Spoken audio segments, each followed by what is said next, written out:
Und ich bin echt gespannt im Verhältnis dazu, wie es natürlich schmeckt. Oh, Leute, ist das heftig!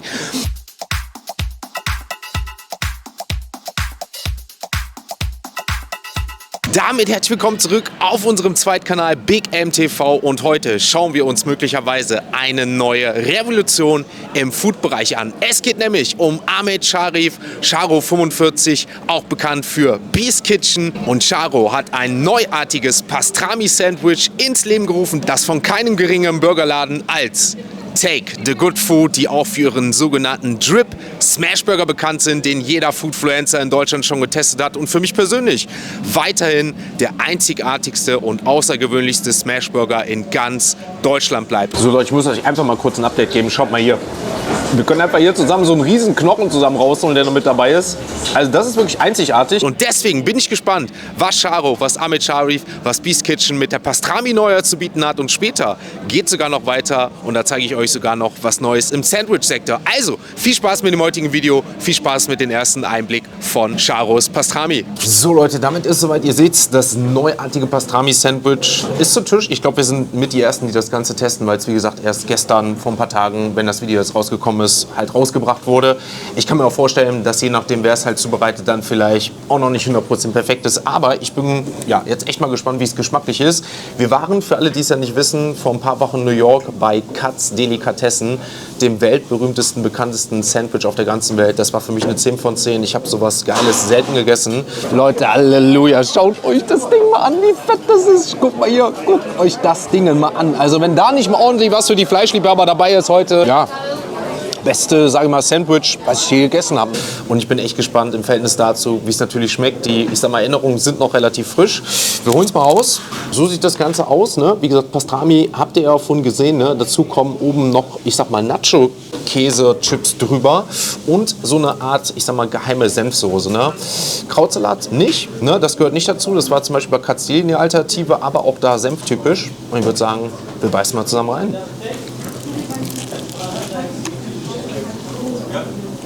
Also erster Eindruck, sage ich euch ganz ehrlich, vom Pastrami, vom Geschmack her, ich sag mal, gut. Ne? Man schmeckt so richtig schön das Salz, das Pfeffer raus, das hat man sogar gerochen, so richtig, als quasi angebraten wurde.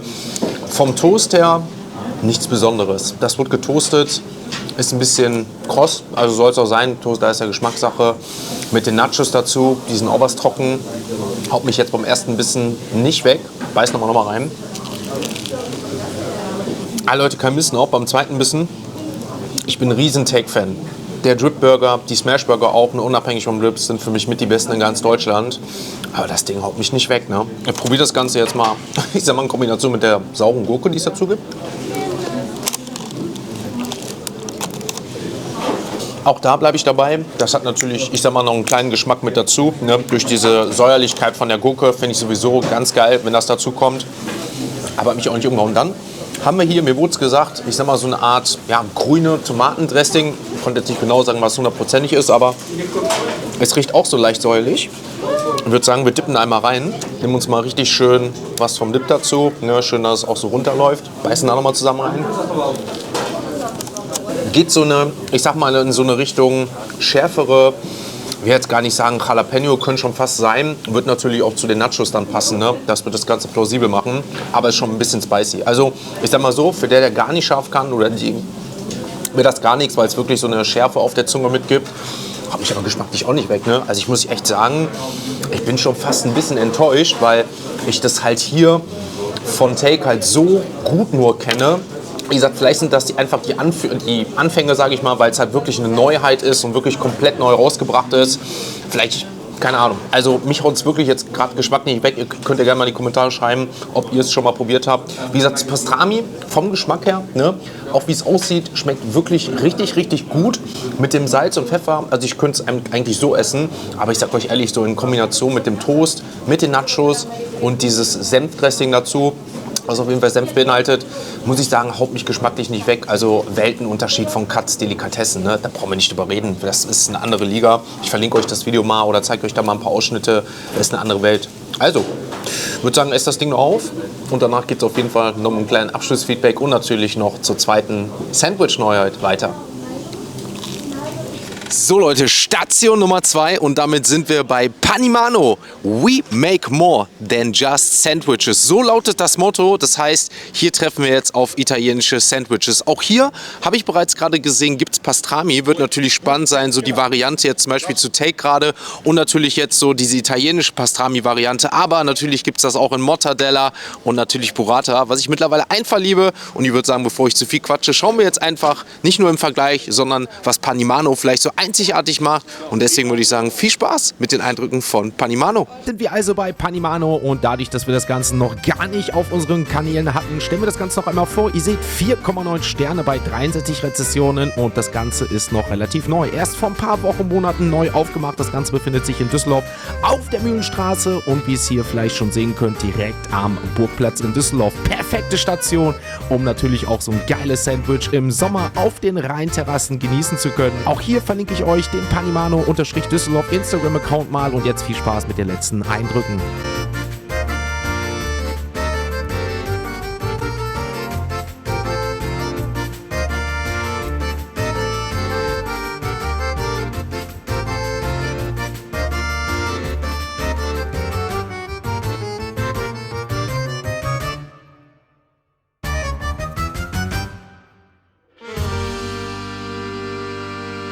Leute, haben wir die View, den Standort geändert und zwar befindet sich Panimano direkt am Burgplatz am Rhein in Düsseldorf. Ich zeige euch mal ganz kurz, wie es aussieht. Es ist absolut geiles Wetter. Es ist kalt, 5 Grad, aber die Sonne strahlt und ich glaube, dass das im Sommer, wahrscheinlich jetzt schon, so ein richtig geiler Foodspot werden kann, denn was gibt's Geileres als so ein schönes italienisches Sandwichbrot, das ihr ja gerade schon mal, ich sag mal so von der Zubereitung her gesehen habt, alles frisch. Und was ich euch jetzt schon sagen kann, der Bestseller, auch den haben wir mit dabei. Das ist das sogenannte La Paradiso mit Burrata, mit Mortadella, also auch mein Favorite. Das Ding ist gerade sold out gegangen. Also wir waren die Letzten, die das bekommen haben, weil das Ding komplett ausverkauft ist. Ich kann euch sagen, kleiner, feiner Laden dafür aber, denn das Ding ist rappelvoll, man steht Schlange. Ich glaube, im Sommer wird das Ding brechenvoll sein. Ich habe gerade schon gesagt, im Sommer, glaube ich, musst du dir mehr Mitarbeiter holen, weil dann werden hier die Leute Schlange stehen. Vor allem deswegen dachte ich mir auch, wenn wir das Ganze jetzt schon mal so kosten mit der Sonne und ich glaube, das wird definitiv auch so im Sommer gemacht. Aber wir kommen jetzt zum Wichtigsten und zwar soll das Ganze ja auch geschmacklich schmecken. Wir haben 3 Stück und wir schauen jetzt einmal zusammen, welche 3 es geworden sind. Was man auf jeden Fall sagen kann, es geht auch richtig schnell, also die Dinger werden innerhalb von, ich glaube, 5 Minuten maximal, wahrscheinlich sogar noch weniger, fertig gemacht. Boah, so sieht das Ganze aus. Oh, wir haben schon, glaube ich, das Paradiso. Das heißt, schön mit Burrata, schön mit Mortadella, mit Pistaziencreme. Ne? Ihr habt es ja gerade schon mal so ein bisschen gesehen, wie es fertig gemacht wurde, wie es aussah. Oh Leute, es ist noch ein bisschen warm. Unten fühlt sich das Brot ein bisschen weich an. Ne? Oh, es riecht traumhaft. Ich glaube, das wird ein ganz anderes Level jetzt sein. Wir beißen das erste Mal in den La Paradiso rein. Leute, ist das heftig. Also, ohne Witz, ne? Erstens seht ihr den Brecher, ne? Das Ding kostet jetzt 9 €. Aber das Ding ist erstens riesig. Ich glaube definitiv für die Mittagspause, der ein oder andere oder jetzt hier zum Sitzen, reicht das vollkommen aus. Das Ding macht bestimmt satt. Also ich bin da kein Maßstab, aber es schmeckt so lecker. Burrata mit dieser Mortadella, dazu dieses schöne Brot, was in Olivenöl noch getunkt ist. Es hat so eine richtig schöne, das wird noch getoastet, dadurch so richtig kross. Aber unten, ich sag mal, durch diese Soße, die ein bisschen eingezogen ist, ist es schon ein bisschen weich geworden. Es schmeckt wie ein Traum, sage ich euch ehrlich. Ja, Leute, also La Paradiso, schon mal eine absolute Empfehlung. Das erste, worauf ich mich schon gefreut habe, bombastisch. Damit würde ich sagen, packen wir unser zweites aus. 2 haben wir auch noch. Während wir vorhin ja bei dem La Paradiso, ich sag mal, die Burrata, Mortadella, Pistazien und so eine Pesto-Creme hatten und Pistazienkerne noch ein bisschen drüber, haben wir jetzt das sogenannte La Inferno. Und das ist, glaube ich, auch, ich sag mal, was ganz Spezielles, denn wir haben dieses sogenannte Spianata, wenn es richtig ausgesprochen ist, sorry, aber ich sag mal so eine feurige Salami, Aubergine, dann schön Parmesankäse oben drüber und dann eine Chili-Walnusscreme. Auch das klatschen wir nochmal drüber. Mit dem gleichen Brot, das ist immer gleich. Schön warm, schön saftig. Auch da beißen wir zusammen rein. Bei dem muss ich schon sagen, erinnert mich das so richtig, da kommen so Italien-Vibes auf, weil es, ich sag mal, so leicht feurig ist, diesen Salami-Geschmack hat und mit dem Brot und sehr olivenöllastig, sage ich mal, also öllastig, ne? Das merkt man schon. Dadurch saftet es natürlich auch, aber gibt natürlich auch so eine richtig geile geschmackliche Note mit dabei, meiner Meinung nach. Und mit dem Parmesan, also es hat schon, ich sag mal, kommt diesen Pizza-Geschmack, ne? Wenn man dieses halt von Italien-Pizza-Geschmack kennt, schon sehr, sehr nah, aber auch hier top, ne? Wie gesagt, ich glaube tatsächlich, ich bin einfach mittlerweile Burrata Mortadella Fan, aber auch das Ding kann sich definitiv sehen lassen, ne? Schmeckt auch richtig, richtig gut. Ich glaube sogar, dass für die Leute, die, ich sag mal, jetzt nicht so auf typisch Burrata stehen oder so, dass das sogar, ich sag mal, der Favorite wäre, weil es so crunchy ist und auch dieses Chili, ne? Diese Chili-Paste oben, hier sieht man sie so ein bisschen drüber mit Walnuss, schmeckt so, ich sag mal, so eine leicht schärfere Note, gar nicht zu spicy, ne? Also da war das vorhin, ich sag mal, viel, viel schärfer gewesen. Ich sag mal so, es ist jetzt keine hohe Schärfeskala, die ich damit einfließen würde, aber es hat so einen leichten, etwas würzigen Geschmack dadurch, ne? Man merkt es halt so ein bisschen auf der Zunge, aber gar nicht too much. Deswegen, also, da kann ich mir echt vorstellen, dass das, ich sag mal, für die italienischen Klassiker definitiv die erste Wahl wäre. So, und dann haben wir noch eins, während wir weiterhin die Sonne am Rhein genießen in Düsseldorf. Und das ist, sage ich mal, ich glaube, der letzte und fürs Auge beste Brummer. Und das nennt sich auch La Deliziosa. Das Ganze ist nicht mit Mortadella, sondern mit sogenannten Porchetta, Aubergine, Rucola, einer Artischockencreme. Und auch hier, wie gesagt, das gleiche Brot. Und ihr seht es auch fürs Auge, es sieht auch wieder richtig, richtig gut aus. Und wenn es nur halb so gut sich anfühlt, beziehungsweise halb so gut schmeckt, wie es sich anfühlt und auch schon aussieht, dann ist das auch ein Bombending. Wir beißen zusammen rein. Viel, viel milder vom Geschmack her. Durch den Rucola hat man natürlich, ich sag mal, so ein bisschen mehr Grün und Knackigkeit da drin, ne? Aber auch durch diese, ich sag mal, durch die Creme, diese Artischockencreme, hat das natürlich nochmal einen ganz anderen Flair, ne? Also ich würde echt sagen, das ist das mildeste vom Geschmack her von allen dreien. Wie gesagt, das Inferno, wie der Name auch schon sagt, hatte so eine Feurigkeit. Paradiso ist der Bestseller. Der müsste, glaube ich, echt früher am Tag schon da sein, damit er bis nachmittags noch was bekommt. Hat mir geschmacklich, weil es einfach auch Burrata ist, schon echt richtig, richtig gut geschmeckt. Aber auch das Ding kann was, ne? Ich würde tatsächlich sagen, dass das cremigste von allen ist. Durch die Auberginen, die man natürlich mit hat, ne, die natürlich auch so weich sind und dann, ich sag mal, hier so nicht gematscht werden, aber dadurch dann doch so ein bisschen noch zerdrückt werden, zusätzlich Creme verleiht, muss ich sagen, war das jetzt so, wo ich sagen würde, wahrscheinlich sogar das, ich sag's mal ganz gerne, so feuchteste und dementsprechend auch cremigste Sandwich, wenn man es so nennen kann. Alle drei haben mich umgehauen. Ich werde jetzt, ich sag mal, hier im Sonnenschein noch ein bisschen was genießen, den einen oder anderen Bissen. Und dann kommen wir natürlich noch zum kleinen Abschlussfeedback. Vielleicht habe ich noch den einen oder anderen Gedanken. Aber eins sage ich euch, das lasse ich mir jetzt hier bei dem Wetter, bei den geilen Sandwiches richtig, richtig gut gehen. So, 3 Sandwiches weniger und mit einem Feuchttuch, was ich immer mittlerweile dabei habe, kann ich hier nur empfehlen, immer ein Feuchttuch so mit dabei zu nehmen.